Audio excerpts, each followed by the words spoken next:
Hi guys, आप लोग कैसे हैं। मैं मोहम्मद मिकाइल अंसारी और आप लोगों का मेरे इस यूट्यूब चैनल स्टडी मित्र मिकाइल में वेलकम है।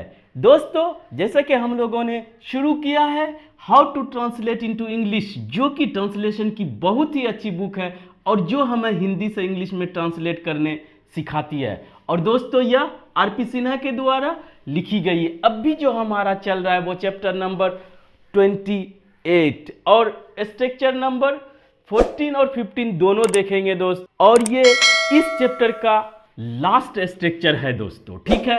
और इसका टॉपिक है, यानी कि इस दोनों स्ट्रक्चर का टॉपिक है दोस्तों दूरी एवं गति, यानी कि हम लोग देखेंगे डिस्टेंस और स्पीड इंग्लिश में कैसे बताएंगे, ठीक है दोस्तों। जैसा कि आप जानते हैं इस बुक का पैटर्न है कि सबसे पहले हिंदी वाक्य देते हैं, ठीक है दोस्तों, उसके बाद स्ट्रक्चर और उस स्ट्रक्चर पे बेस्ड ट्रांसलेट करके बताते हैं।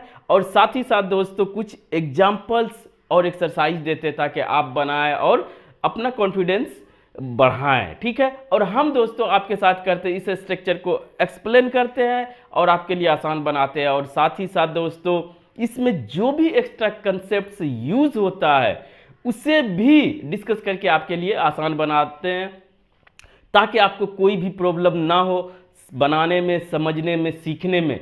तो आइए दोस्तों, सबसे पहले चूंकि हिंदी से हम लोग इंग्लिश सीख रहे हैं तो सबसे पहले हिंदी में देखते हैं, फीलिंग्स लाते हैं कि क्या हिंदी में रहेगा जिसे हम इस स्ट्रक्चर पे इसको ट्रांसलेट कर सकें। तो वो होता है दोस्तों यहाँ पे, यहाँ से बस पड़ाव कितनी दूर है, क्वेश्चन है दोस्तों। यह बस पड़ाव 1 किलोमीटर है, ये उसका फिर आंसर है। यहां से अगला गांव कितनी दूर है, ठीक है, ये कितनी दूर क्वेश्चन है दोस्तों, ठीक है। यह बहुत दूर नहीं है, ठीक है। इसमें भी कुछ कंसेप्ट है, उसे भी देखेंगे। ये एक स्ट्रक्चर हुआ 14 में और 15 में दोस्तों ये डिस्टेंस से सब था। अब आइए कि अगर आपको स्पीड बताना हो, कार 60 किलोमीटर प्रति घंटे की गति से चल रही है, तो इसको इंग्लिश में कैसे बोलेंगे। कार हो, बस हो, ट्रेन हो, चाहे कुछ भी हो, अगर उसका स्पीड बताना हो तो उसको हम लोग इंग्लिश में कैसे बताएंगे, ठीक है दोस्तों। तो उसके लिए स्ट्रक्चर हमारे पास है। उसके बाद लास्ट में वॉक और ट्रेवल में डिफरेंस भी देखेंगे दोस्तों, ठीक है। तो उसके लिए हमारे पास स्ट्रक्चर है दूरी बताने के लिए। पहली बात, हाउ फार, फार मीन्स दूर होता है, हाउ फार लगा देते हैं, ये क्वेश्चन वर्ड है। WH फैमिली का आप जानते होंगे। अगर इसे लगा देते हैं और स्ट्रक्चर को कंप्लीट करते हैं, क्योंकि यहाँ पे जगह नहीं था दोस्तों, वो क्वेश्चन में ही देख लेंगे, तो आप हाउ फार कितनी दूर के लिए यूज करें, ठीक है दोस्तों। ये समझ गए, कितनी दूर, हाउ फार आप यूज करेंगे। उसके क्वेश्चन के अकॉर्डिंग ये हमारा स्ट्रक्चर रहेगा। उसके बाद अगर इसका आंसर देना हो, या 1 किलोमीटर है, 2 किलोमीटर है, बहुत दूर है, तो इट इज से आप शुरू कर सकते हैं, ठीक है। और एज सिचुएशन एंड कंडीशन के अकॉर्डिंग सिंपल सेंटेंस आप बना सकते हैं, ठीक है। अब दूसरा है कि कितनी दूर के लिए ये कार 60 किलोमीटर, यानी अगर गति स्पीड बता रहे हैं तो उसके लिए स्ट्रक्चर दोस्तों हमारा है सब्जेक्ट प्लस वर्ब, चाहे और कुछ भी रहे, ये टेंस या हमारा ये टेंस या वॉइस के अकॉर्डिंग ये पहले बात कर चुके हैं। अब स्पीड बताने के लिए उसके पहले आपको 8 लगाना पड़ेगा, ठीक। तो वो भी एग्जाम्पल में देखेंगे। तो आइए पहले इसको बनाते हैं और सभी हम स्ट्रक्चर को हम क्लियर करते हैं। तो सबसे पहला हमारा यहां से बस पड़ाव कितनी दूर है, हाउ फार तो रहेगा दोस्तों, और हाउ फार इज इट, इतना आपका फिक्स रहेगा, ठीक है। और इसके साथ ये समझ लें दोस्तों कि ये जो बुक में है वो स्ट्रक्चर है, इसे आसान तरीके से भी हम लोग लास्ट में देखेंगे, आसानी से भी कैसे हम पूछ सकते हैं, ठीक है दोस्तों। तो यहां तक आपका फिक्स रहेगा। उसके बाद चूंकि डिस्टेंस है तो उसके पहले टू लगा दे। How far is it to the bus stand, how far is it to your home, how far is it to railway station, यानी कुछ भी रहे जिसके बारे में सिर्फ पूछना है। और यहां से पूछना है तो फ्रॉम हियर नहीं लगाए इस स्ट्रक्चर में, जिसमें रहे हाउ फार इज इट, बस जिसके बारे में एक के बारे में पूछना है तो ये मान लिया जाएगा कि रिफरेंस जो है यहीं से लिया जा रहा है। इस पैटर्न का यही खासियत है। How far is it to the bus stand, अगर ये कहे कि दिल्ली से मुंबई कितना दूर है, हाउ फार इज, तब यहां पे is it to Delhi from Mumbai, ठीक है, तब फ्रॉम मुंबई करेंगे। अगर आपका रेफरेंस पॉइंट यहां से है तो इस स्ट्रक्चर में आपको फ्रॉम हियर नहीं लगाना पड़ेगा। क्लियर, ये यहीं से क्लियर हो जाता है।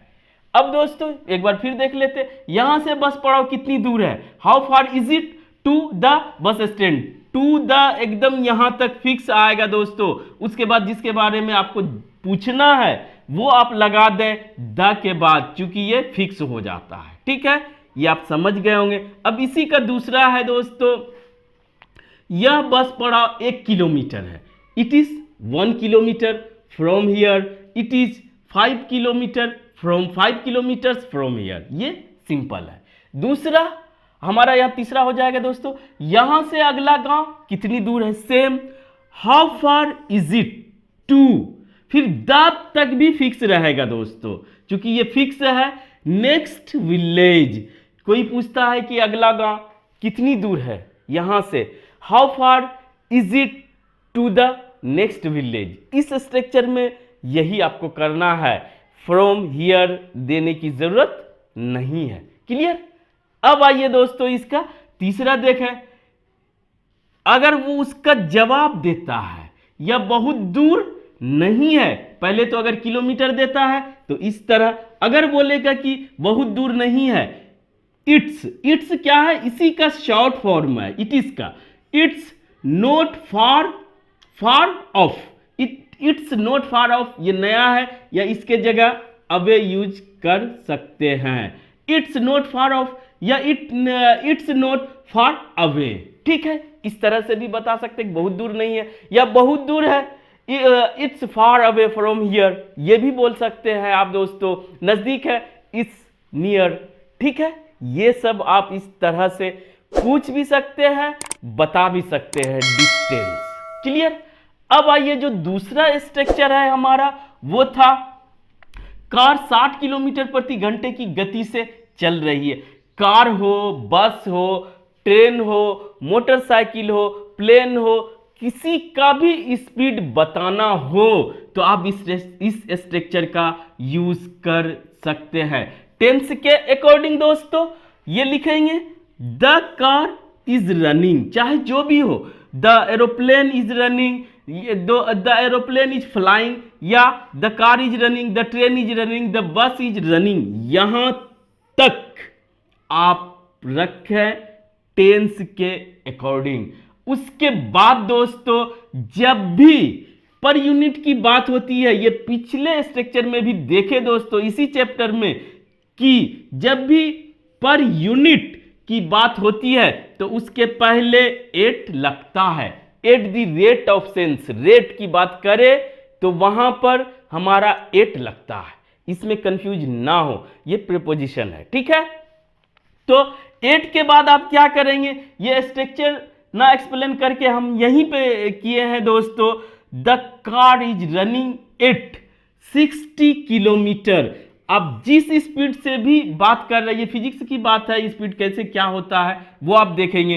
60, 40, 80, 100, 200, इस तरह से यहां पर आप पूरा दे दें किलोमीटर में, क्योंकि डिस्टेंस किलोमीटर में। The car is running at 60 kilometre, यहां तक समझ गए किस किलोमीटर से चल रहा है, किस स्पीड से, पर आवर, यानी कि 1 घंटे में किस स्पीड से चल रहा है, कितना दूरी तय कर रहा है उसे ही स्पीड बोलते हैं। वो फिजिक्स की बात है दोस्तों, अगर आप पढ़े होंगे तो वो आप समझ जाएंगे। लेकिन आपका जो स्ट्रक्चर है वो ये रहेगा, the car is running at 60 kilometre per hour, the train is running at 150 kilometre per hour, the bus is running 20 kilometre per hour. Kilometre यहाँ पर दोस्तों किलोमीटर्स नहीं करेंगे, किलोमीटर ही होगा, ठीक है, ये एक यूनिट है।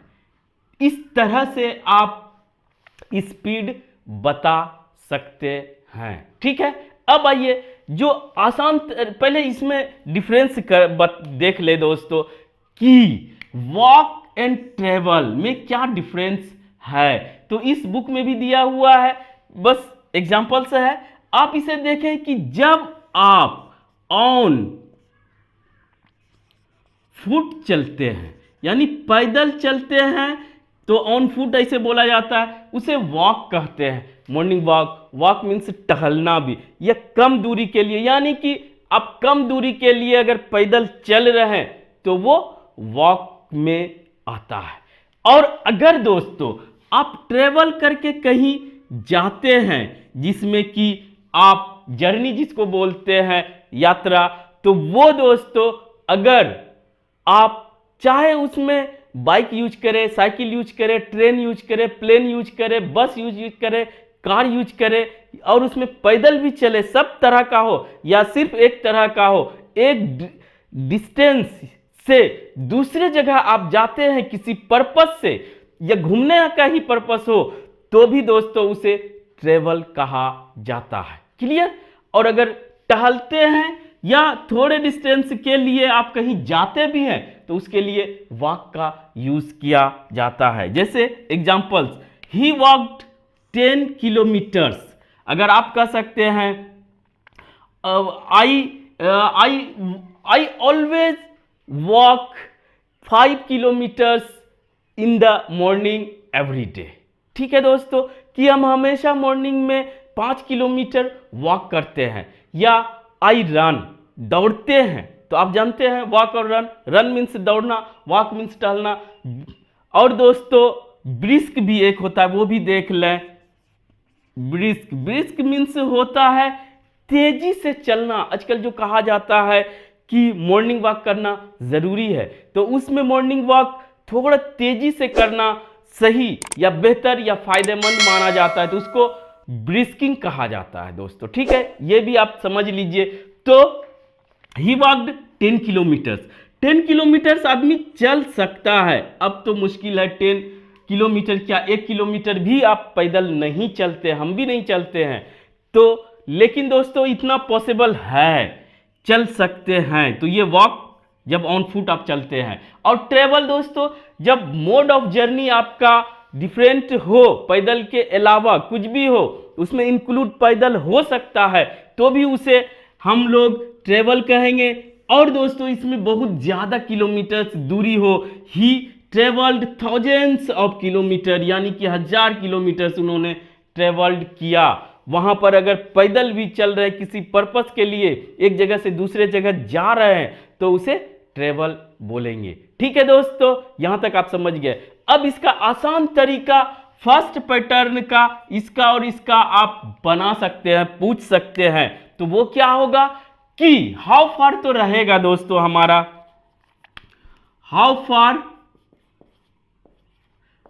कितनी दूर, ये तो है। हाउ फार इज, अब यहां पर जो चाहे लगा सकते हैं, अगर बस स्टैंड, ट्रेन, या हाउ फार द स्टेशन, यहां पर from here, how far the bus stand from here, यहां से। या अगर दो पूछना है, how far is the Mumbai from Delhi. ठीक है, तो मुंबई से दिल्ली कितनी दूर है। इस तरह से इस सिंपल स्ट्रक्चर को आप यूज कर सकते हैं, तब आपको ये रेफरेंस भी देना पड़ेगा। या सिंपली अगर आप इसको नहीं देते हैं तो भी अंडरस्टूड माना जाएगा। How far is the station, how far is the Mumbai, how far is the Delhi, how far is the Patna. From here they भी सकते हैं, नहीं भी दे सकते। या अगर दो रहे, how far is the Delhi from, from आपको तब देना पड़ेगा फ्रॉम पटना, फ्रॉम, जहां से आप जानना चाहते हैं वो आप इसमें लगाएं तो दोनों डिस्टेंस क्लियर हो जाएगा, चाहे यहां से चाहे एक जगह से दूसरे जगह की दूरी को। तो ठीक है दोस्तों, आज बस इतना ही। अगर इससे आप कुछ सीखे हो और आपको अच्छा लगा हो, प्लीज इसे लाइक करें, सब्सक्राइब करें और अपने दोस्तों और रिलेटिव्स के बीच शेयर जरूर करें दोस्तों। Thank you for watching, have a nice day.